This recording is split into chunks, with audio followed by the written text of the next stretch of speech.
It's being called a child trafficker's dream. A bill that's working its way through the California legislature could allow anyone to show up at your child's school, claim they're the caregiver, pick up your child, and make medical decisions for them too. Critics are so concerned with this bill that even Calvary Chapel Chino Hills pastor Jack Hibbs is telling families this. I have to tell you, if this bill passes, I am going to ask you to leave the state of California. You're going to need to pack up and you're going to have to get out. You got to get out. You got to run with your kids. You got to go. AB 495 is formally called the Family Preparedness Act of 2025. The author is Democratic Assemblywoman Celeste Rodriguez. The bill would essentially allow an adult who's not even a relative to pick up a child from school or daycare.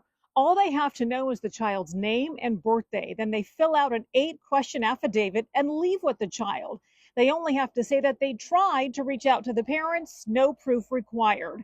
It also allows that adult to make medical decisions on the child's behalf. In a post on Instagram, Assemblywoman Rodriguez claims this is all because of the recent ICE raids. She says this bill will ensure that children have a caregiver and won't end up in the foster system if their parents are deported while they're at school. We know that due to current federal immigration enforcement actions, many families are living in fear.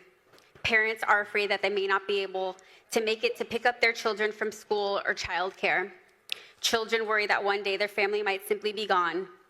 But critics are slamming the bill. They say the loose requirements could allow child traffickers to take advantage of this. They say no ID nor parental permission is required, and schools and doctors are not liable if the child ends up in the wrong hands. Gina Gleason, the executive director of the Real Impact Ministry, says this is one of the most concerning bills she's ever seen. We think it opens the doors to predators getting their hands on our children. What's to stop a pedophile, a child trafficker, from filling out this form and giving it to our school authorities? There's just no safeguards. You do not have to have a photo ID. Like I said, no parent signature. The schools are not required to authenticate the affidavit to verify that this person is a family member or an extended family member. Nothing is required of the school authorities. And so this child can just be handed over to this fake caregiver. I reached out to Assemblywoman Celeste Rodriguez's office to get her comment on the growing fight against her bill.